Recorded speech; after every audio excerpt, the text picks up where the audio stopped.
You say you're a follower of Jesus. What do your prayers look like? Jesus teaches us how to pray, and it's called the Lord's Prayer. And inside the Lord's Prayer, so Jesus tells you he teaches you how to live an incredible life. So he teaches you how to pray. So it's like you have a relationship with Jesus. Okay, perfect. Well, who was Jesus praying to? He was praying to the Father. Okay, well, so you pray to the Father. Okay, and what did he pray? Father, thou art in heaven, hallowed be thy name. So blessing God first. Give us today our daily bread. So just give me what I need. Everything else is abundance. May your will be done on earth just as it is in heaven. So whatever your purpose is, let it be manifested on earth.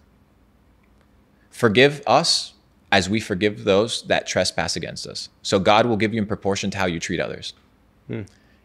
Jesus teaches you how to live, teaches you how to pray. My communication with God, my communication with what I believe to be the source of divinity is the request for discernment and wisdom. When you ask God for something, he'll give it to you because he says he'll give it to you. Knock, and it shall be answered unto you. Seek, and you shall find. It's not seek and maybe you will find. Yeah. No, you will find. You may find something that you weren't looking for, though. You may ask for patience, and God may give you a really hard situation that'll teach you patience. He may not give you patience automatically. You may ask God for strength, and he might put you through a really tough, tumultuous situation to help you develop strength. So God may give you what you want, but not in the form that you ask for it, which is really interesting because God tends to work that way. But in the pain, we're carved. In the success and in the pleasure, we tend to get arrogant. We tend to get blinded. So my relationship with God was one where I surrendered myself to the idea of truth. I had a conversation with God once, and this is when my life changed completely. I said, God, I today surrender everything to you. My relationships, my business, my money, myself, my mindset, my belief system, for the pursuit of truth. If you show me truth, I promise you, I will follow it. And if you follow the truth continues to show itself to you. To whom much is given, much is required. So if God's going to give you a lot of resources, talent, he's going to expect a lot from that. So you have to develop into those things. And then God starts giving you things. And then you begin to read people like Solomon when he talks about Lamentations in the book of Lamentations, that everything is a vanity. Vanity of vanities. He has 1,000 women. He has palaces. He has kingdoms. He says it's not worth it. Okay. Then in the book of Ecclesiastes, he says, from dust to dust. You came from the dust. You will go back to the dust. The king is the same skeletal build out than the peasant. It doesn't really matter. So you begin to listen to the wisdom. And then you begin to understand the words of Jesus, where he says, you shall know the truth, and the truth shall set you free. So everybody says, do you believe in God? No. Because Jesus doesn't say, believe and you will be free. It says, know the truth. And what does Jesus say that he is? The way, the truth, and the life. So if he's the truth, following him will lead to freedom. So if I believe that to be true, then the job is to be a follower of Jesus. And by following Jesus, you obtain freedom. And following means following. It doesn't mean you do what you want 82% of the time, and then 18% of the time, Jesus is a lucky charm that you tap into for good benevolence and luck. It doesn't work that way because God isn't a luck charm. It doesn't work that way. And then it's understanding that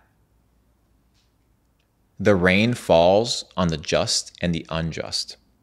What this means is that good times and good situations and bad times and bad situations don't just happen to good or bad people. Everybody experiences pain. Everybody experiences good things in life. But inside of these experiences, your goal is to not lose yourself. People pursue money. They gain all these things. But what does a man gain, right? Or what does a man profit if he gains the whole world and loses his own soul in the process? gains nothing. He lost the game. He missed the point. Yeah. He missed the point. So when I think about wisdom, I think about Jesus. I think about how he treats people. I think about how he treats women in a time where women were disdained, were thought of as property, where he talks about, looking upon another woman that isn't your own is just as bad as adultery. Being angry at your neighbor is just as bad as murder. So he sets a completely new standard for what it means to achieve excellence. And he says, hey, you know what? You can't do it. So how do you do it? And then you begin to read what the development of the spiritual journey is. And there's something that one encounters known as the fruits of the Spirit. You often hear the comment, like, you shall know them by their fruits, or you shall know them by their actions. Actions speak louder than what? Words. Correct. So by the actions, you will see what they are. A lemon tree cannot produce apples because it would be an apple tree.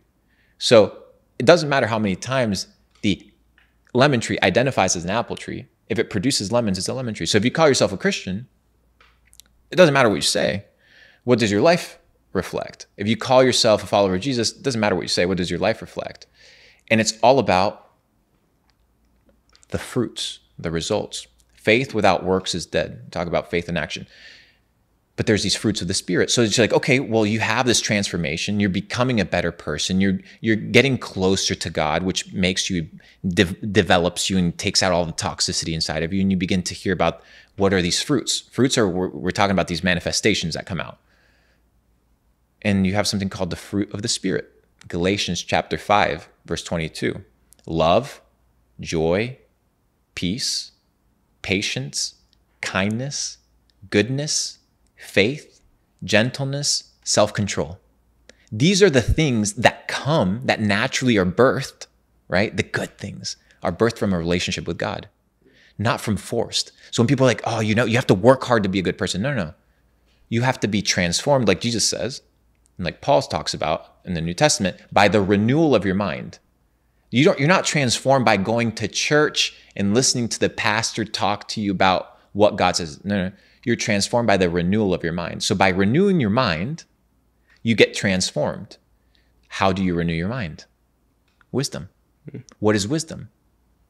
Knowledge put into practice. Concepts manifested in the three-dimensional realm into action that determines whether you took the intelligence or the knowledge and you applied it towards giving you a better outcome in life. And when you apply wisdom, then the outcome, the reverberating effect or the echo or the feedback is truth. Yeah. And you get to decipher whether something is real or not. It's called the scientific method. Science is the exploration of truth. The scientific method is what?